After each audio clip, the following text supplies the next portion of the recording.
تو ان سے ان کے تمام شاگردوں نے کہا کہ اگر آپ تو ظاہر ہے مجتہد ہیں، اگر آپ لکھ دیں تو ان کو معاف کیا جا سکتا ہے۔ تو انہوں نے فرمایا کہ میں چاہوں گا کہ میرے سامنے اس کو سزا ملے۔ اس کو کہتے ہیں عدل۔ عدل میں عطوفت ختم ہو جاتی ہے۔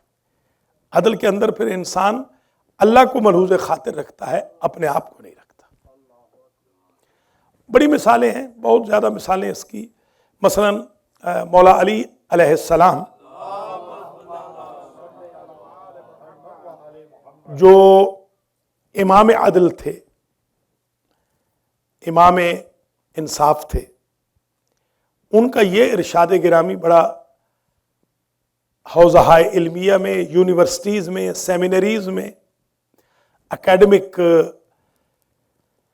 سوسائٹی میں مشہور ہے کہ لو اعطیت اقالیم السبع، اگر مجھے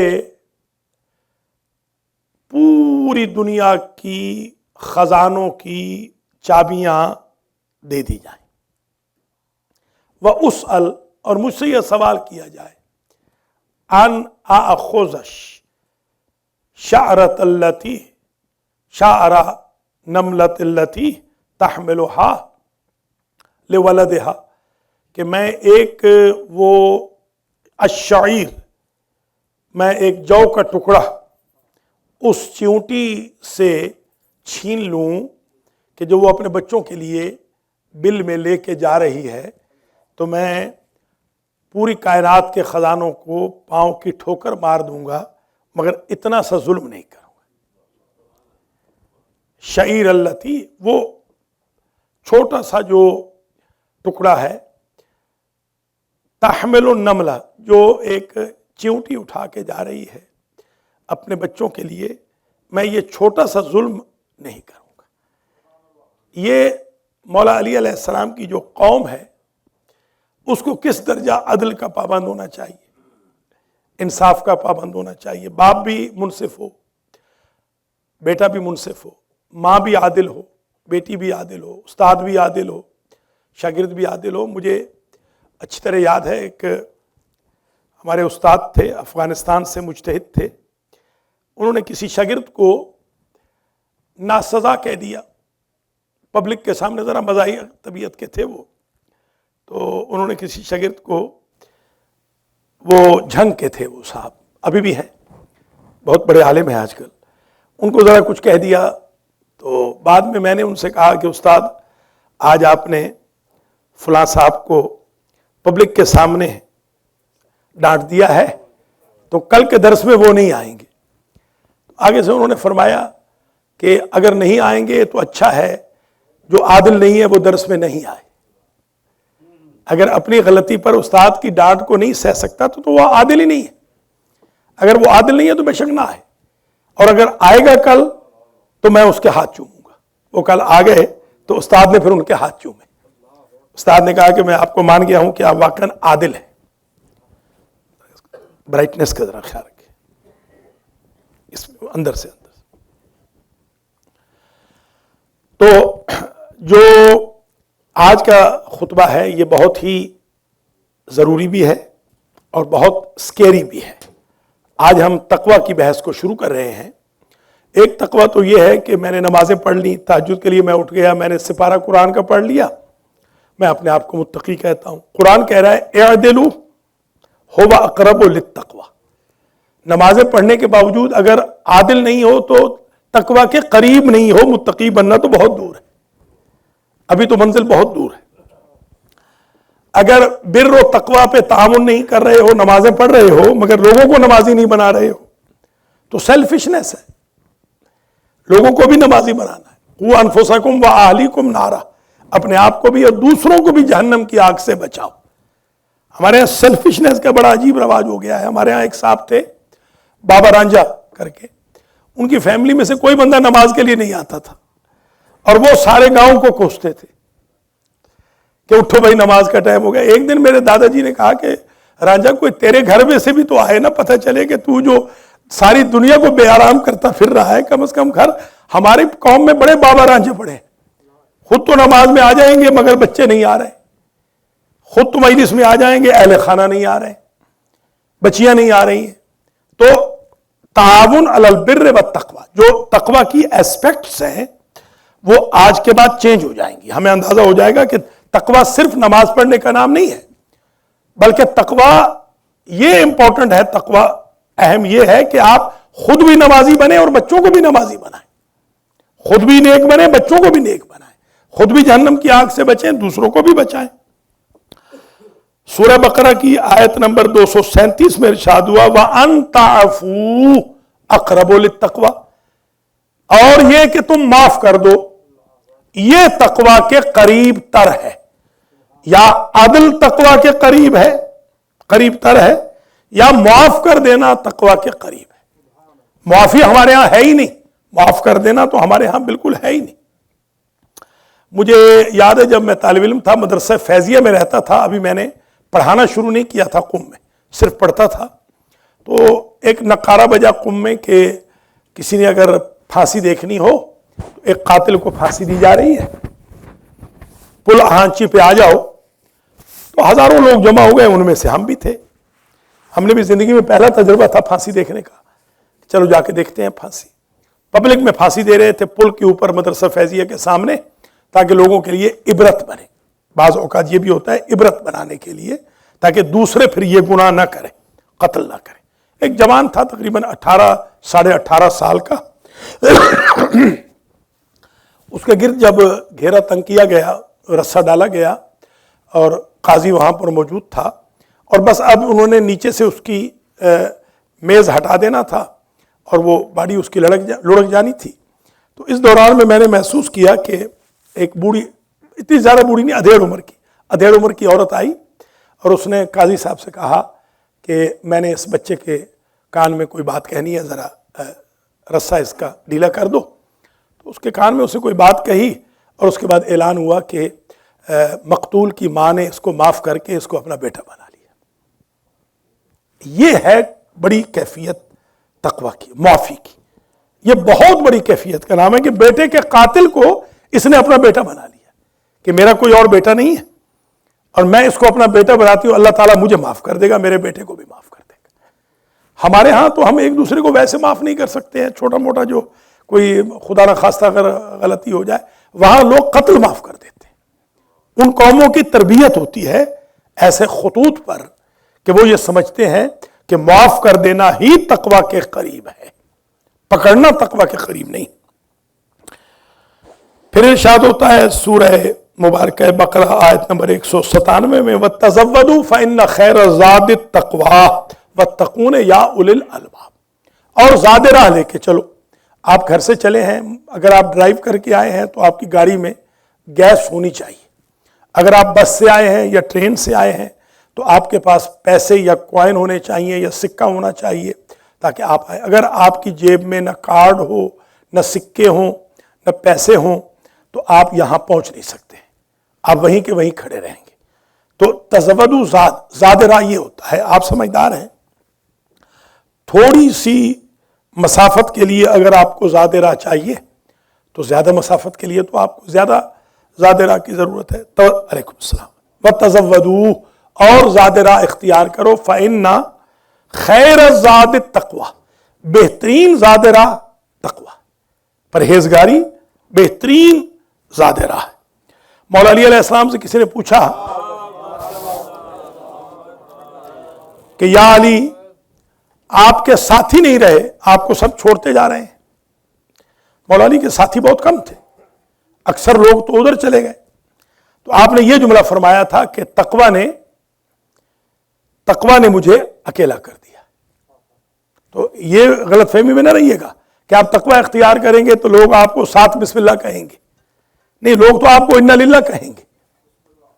اس کے اوپر کہ تقوی کا حصول آپ کر رہے ہیں، لوگ آپ کو بسم اللہ کہنے والے نہیں. اگر بسم اللہ کہیں تو پھر بہت بڑی بات ہے، بہت بڑی معراج ہے کہ تقوی پہ لوگ، گھر والے آپ کو، مثلا آپ نماز جمعہ پڑھنے آئے اور آپ کی اہلیہ کہے شاباش، اللہ تعالیٰ آپ کو اجر دے، آپ جمعہ پڑھنے گئے تھے. یہ پھر وہ جو خاتون ہے وہ اپریسیشن کے قابل ہے. یا مثال کے طور پہ بچے ہیں، آپ انہیں کہیں نماز کے لیے چلو اور وہ چوں چرا نہ کریں. تو یہ بات ذہن میں رکھ لیجئے کہ زاد راہ اگر اختیار کرنا ہے تو تقوی سے بہتر زاد راہ